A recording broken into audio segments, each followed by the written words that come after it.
Welcome back to Woman Made Well. Today, if you're watching, I have a super comfy sweater on because we are talking about one of my favorite things, but also one of the biggest bucket drainers that there is postpartum, and that is sleep.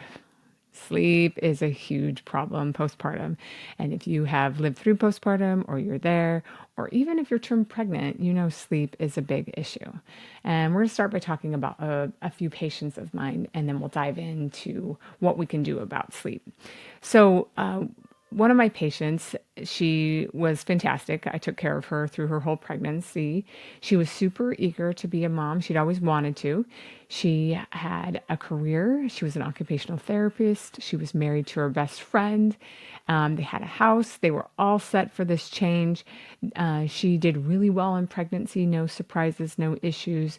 Her husband came to most of the appointments. The delivery went well.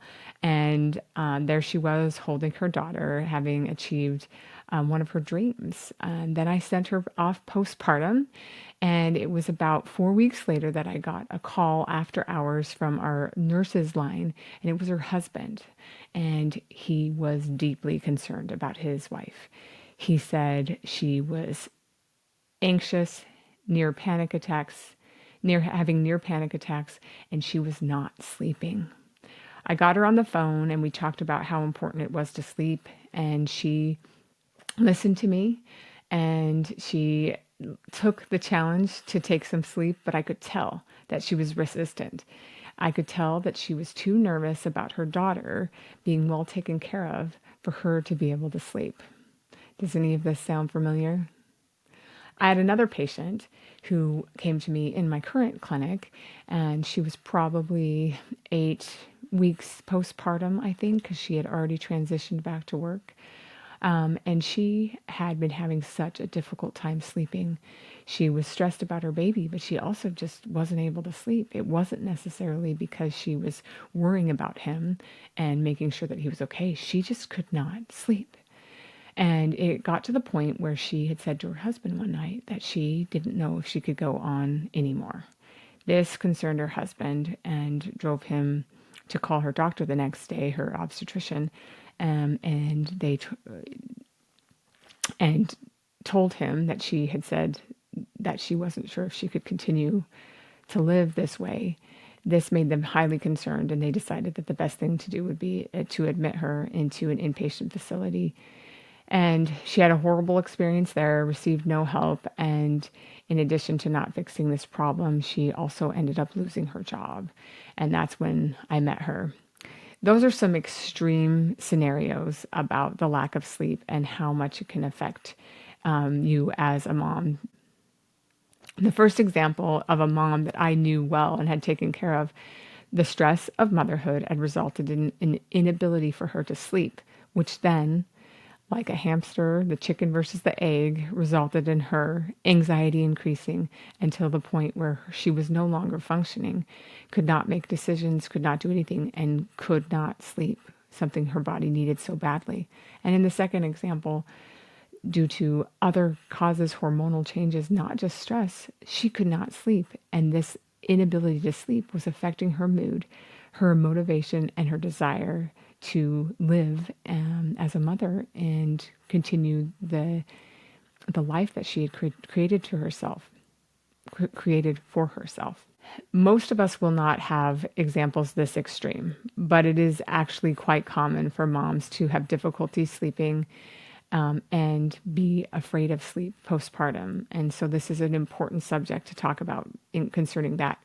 Most of us will just be struggling because of the lack of the ability to sleep due to having to care for the baby, not necessarily because we can't sleep per se. And so most of us will be struggling because we are working around the clock and making ends meet with 2 to 4 to 6 hours added together of sleep. And this is hugely difficult because typically as adults, we regularly sleep between 6 and 8 hours straight, which allows our brain to get into all the important stages of sleep to allow the brain to rest as it needs. But postpartum, due to our babies needing to be fed every 2.5 to 3 hours, no one is getting that type of sleep, especially if you're breastfeeding. But even if you're bottle feeding, and sharing that responsibility with a partner, you're typically only getting 5 to 6 hours straight at best. So sleep is a huge issue. To the extreme, it can be demoralizing and debilitating. And in the most common scenario, it is one of the biggest precursors to postpartum depression and to struggling with the transition to motherhood. So why is sleep so important? Let's talk a little bit about the science behind it, even though you may not be as interested in that. But the brain needs to rest. It needs to process and make memories. It needs to process the things you've learned in order for your brain to carry out effectively the next day. A lack of sleep can affect your actual cognition or your brain's ability to learn, function, and to perform effectively. A lack of sleep decreases your ability to focus and it increases your emotional reactivity. So many women talk about mom rage or feeling like they can't control their emotions postpartum. That's a subject we'll talk about. But one of the biggest contributors is the lack of sleep.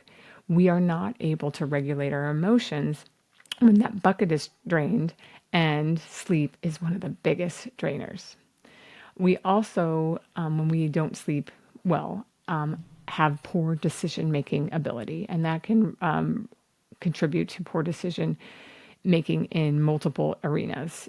Definitely when driving, that can be a big issue if we're not sleeping, but it can you can make poor decisions over things in the house with your family, decisions about money, decisions about the future, all sorts of things when we are not sleeping and we don't have that effective cognition of our brain. So sleep is extremely important for brain function, for memory, performance, and cognition. It's essential. Studies also show that good sleep contributes to better weight maintenance. A study in 2018 showed that we have an increased weight gain risk with less than 7 hours of sleep a night. That is shocking and difficult to swallow because I think a lot of us struggle getting 7 hours of sleep a night, and especially young moms. Lack of sleep increases the hunger hormone ghrelin, which then increases desire to eat. It also results in salt retention and increase in inflammatory markers. These all result from decreased sleep and all result in increased weight gain. Also, there's been studies that show when you have good sleep, you are better naturally at your calorie regulation, which just means you eat better, you make better choices, and you control the amount that you intake better. So sleep has a big role in weight maintenance, which is important because that can result in decreased risk for diabetes and heart disease. And as we often know that most of us postpartum struggle with the changes in our body, that weight is always a concern. So sleep is a big player in our ability to lose the weight that we've gained during the pregnancy. And again, that is a whole nother subject that we'll talk about. Sleep has also been shown to be linked to depression. It decreases your ability to mood regulate, as we've discussed. And due to that, it increases the rate of depression.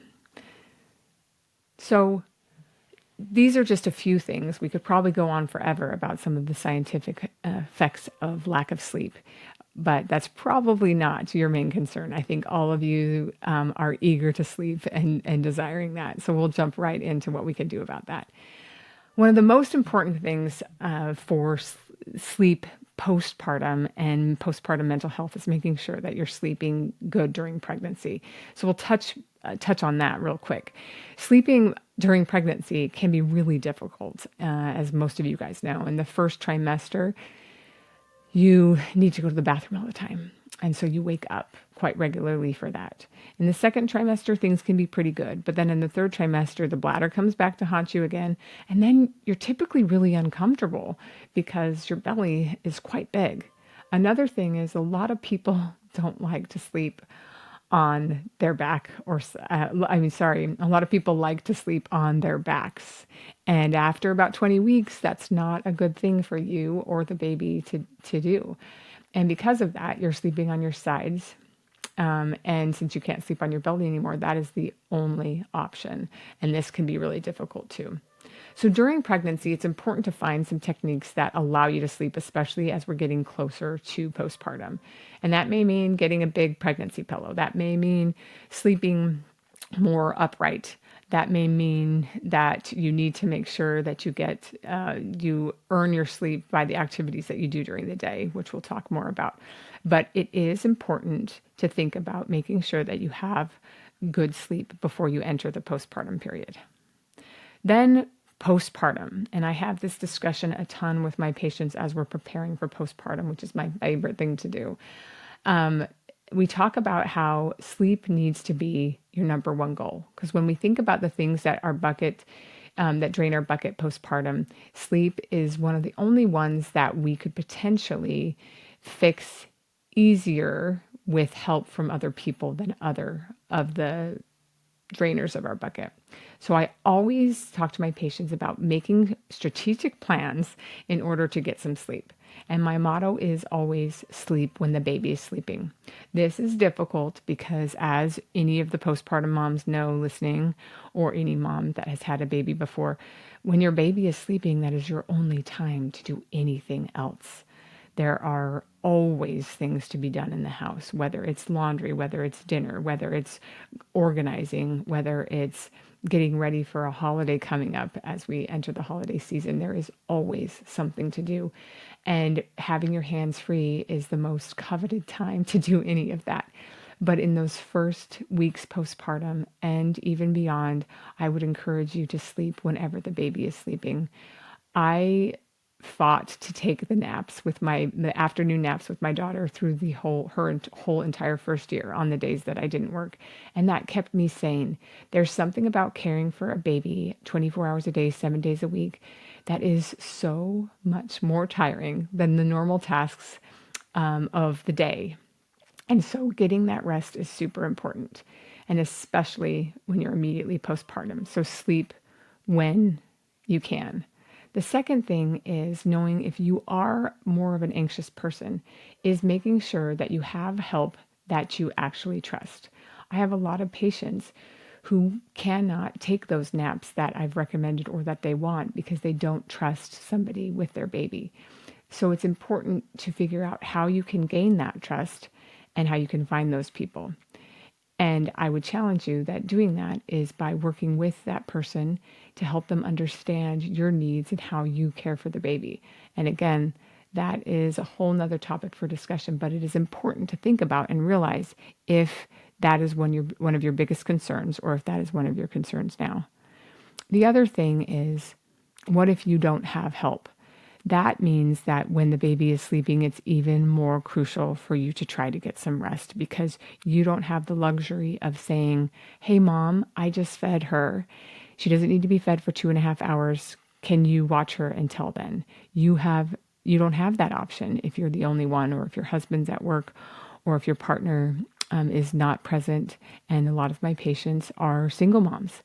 And so they don't have that luxury necessarily. So it is even more important to take that sleep when you can, when the baby is sleeping. So what if you're hearing everything I'm saying and you're saying, Dr. Wood, yes, I know I should sleep whenever I have the baby being watched by someone else, or when the baby is sleeping, or I'm pregnant and I want to sleep, but you can't sleep.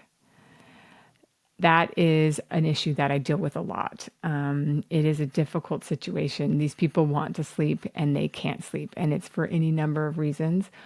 Sometimes I have patients who have had struggle sleeping their whole life. Other times it is just the new anxieties of being a mom. And so what can we do for that? There are a lot of things to do, and we'll start with just the basics, but this basic is actually typically the most functional and recognized effective way to improve sleep patterns, and that is establishing a sleep routine. As most of you guys know with your babies and your small children, that routines are everything to them. Babies thrive on routines, and so do children.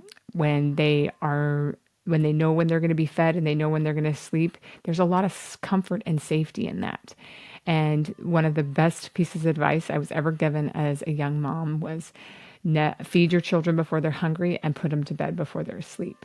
And the way you do that is by establishing routines. Our bodies like that too. And so I would encourage every pregnant mom and every postpartum mom to really try to establish a routine.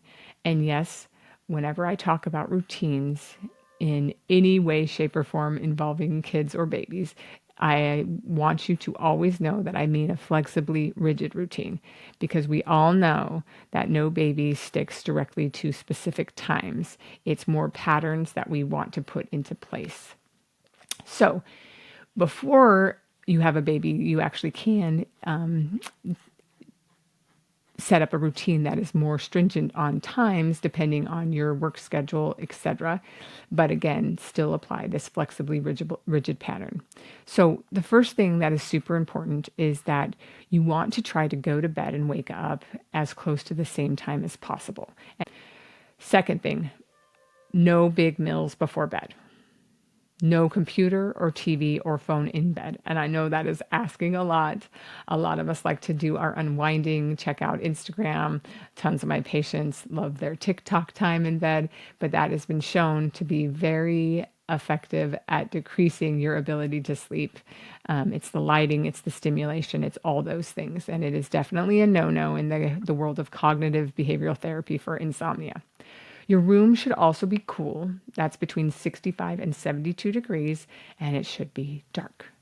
And that is something, if you're struggling with sleep, you could even consider getting some blackout blinds, or if you're as clever as my mom, you can put up tinfoil in your windows, and that serves as a fantastic blackout blind.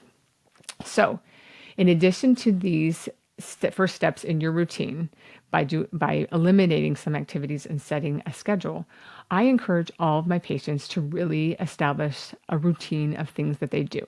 First, I encourage all of my moms, as they're winding down to the end of the night, that they do something relaxing for themselves. This could mean watching a show that you love. Again, you wouldn't be watching it in bed, watching it somewhere else. Maybe it's chatting with your husband or a friend or a partner, or crafting, or anything that you find relaxing and that you enjoy. I always want my patients to end with something positive in their day. Then your normal bedtime routine, which involves brushing your teeth, washing your face, a whole skincare routine, whatever you like to do to prepare for bed. Then I encourage every mom to do some form of meditation. And as soon as I say that to most people, their eyes glaze over, and I can tell they're like, what's she talking about? Not going to do that. And so for those people, I encourage stretching. You can find a prenatal yoga class or a postpartum yoga class or any yoga class and find that online and choose 5-10 minutes of those stretches. Watch it and do it until you've memorized it, and just do a series of stretches before you go to bed. Why do I see this as a form of meditation? Well, when we combine an exercise that is potentially difficult to hold due to balance, it is something that is involving taking energy from your body and then also clearing your head in order to maintain that balance. And so that is extremely effective for what I'm trying to accomplish in that meditation. If you can meditate, obviously that's fantastic. Taking a few moments to clear out the day and clear out your head. There are amazing apps, some religious based and some that are not religiously based, that you can use to guide you through meditation to just clear your head. And I would encourage any and all of these, and we'll probably have a whole nother podcast episode about meditation at some point. Then, for any woman who's having a real difficult time, I have become a huge believer from personal experience with sleep casts or sleep stories. Those are available on several of the sleep apps, including the Calm app or the Headspace app. And what you do with this is it's a story that you turn on that's read in a very calm, fantastic voice. There's lots of voices to choose from, male and female. That is not just taking you into a story, but it's taking you into a location, into an experience where you hear and with their description become part of that environment or that experience. And so you clear your head and you drift off to sleep as you're taken into that experience. It's so different than a story, and it has been effective in my life and my children's life, and it's study proven. So, turning on a sleepcast or sleep story is a beautiful idea to really enable that sleep. If you're unable to sleep, cognitive behavioral therapy for insomnia challenges you that after 20 minutes of tossing and turning that you should get out of bed. We don't want the bed to be a negative experience. So that you should get out of bed and go read. There's other activities you could do, but that's my favorite because it's not activating. And some of my patients have said, "Oh, well, Dr. Wood, if I start reading, I'm going to stay up all night." And I said, I have to tell them very quickly that they cannot read The Hunger Games or their favorite next romance novel or whatever they're into. If you are going to be activated with your reading, I'm going to challenge you to get a history book, a medical book about anatomy. I could come up with a lot of topics that will put you straight to sleep, and I would challenge you to read one of those. It can still be something that's informative that you could benefit from, but not something that's going to keep you awake, because that's going to do the opposite. And then once you're tired again, I want you to go get back in bed. So those are initially the things that I work with most of my patients on. Really establishing that routine, eliminating those negative things, big meals, TV, phones in bed, and keeping your room cold and dark, and then starting with really establishing that routine of a typical time, an activity to relax, some meditation, and then a sleep story. If you are one of those people who wakes up in the middle of the night, you can restart the routine in a smaller version, meaning go to the bathroom and then restart your sleep story and then go back to bed. This is so important. A few other side notes that we'll end on. There are a lot of supplements out there that are advertised as helping with sleep. The data is limited on most of them, and the data is limited even more on whether they're safe in pregnancy or breastfeeding. So there's just a few that I'll touch on that we at least know are safe and they potentially may help you. And the first one is magnesium glycinate. Magnesium glycinate at the dose of about 200 milligrams is typically well absorbed and relaxes your neurologic system and your muscles. And this allows you to sleep better. It works in some people, not in others, but typically it takes a few days to weeks to see the benefit. And so that is something that you could start as a supplement to see if that improves your sleep. Taking too high of doses can affect your GI tract because magnesium often also is something we use for constipation. So be careful on the dose and definitely on the type. There's lots of different options that if you see that one is affecting your GI system more than another, that you could switch to. Also, you could just dive into increasing your magnesium through diet, which if you some foods that have high magnesium are pumpkin seeds, dark leafy vegetables, spinach, Swiss chard, almonds and cashews, and salmon and halibut. And all of those things are so good for both pregnancy and postpartum that I definitely am a proponent of that. Chamomile tea has been shown in several studies to have some benefit, but the problem with that, even though it's natural, is we don't have a lot of data on pregnancy. And we do feel that it potentially could affect the uterus. But postpartum, we feel that it is typically safe. And so that is something, even with breastfeeding, that is generally believed to be okay to try to see if some sort of chamomile tea could enable and improve your ability to sleep. One of the other questions I get a lot is about melatonin. Melatonin is great, especially for jet lag, and if you your shift changes and you sleep some nights and are up others, melatonin can be super helpful. But unfortunately, melatonin's regular use has not been that studied, and its use in pregnancy and postpartum is not well established, and so melatonin is not one of our favorite things to use. One of the most common sleep aids in pregnancy that's over the counter is doxalamine or Unisom. And many of you, if you're pregnant, have taken that for your nausea in pregnancy, and it is super effective. And you might not even know that it was Unisom, but it is in a different formulation and different dosage. But Unisom has been well studied in pregnancy and breastfeeding and is considered safe. So trying Unisom is definitely an option of a sleep aid. I would start with a half tab and see how that feels, and then move to a full tab if you're going to try that. Again, I'm a big proponent of establishing the routine first and seeing how that works, and then adding on any other sleep aids as needed. When I have patients, like I talked about in the first part of this podcast episode, I am doing a lot more than establishing a routine and starting some over the counter meds. When we get into a situation where we can't sleep, we need sleep immediately, and we definitely will take greater action to make sure that happens.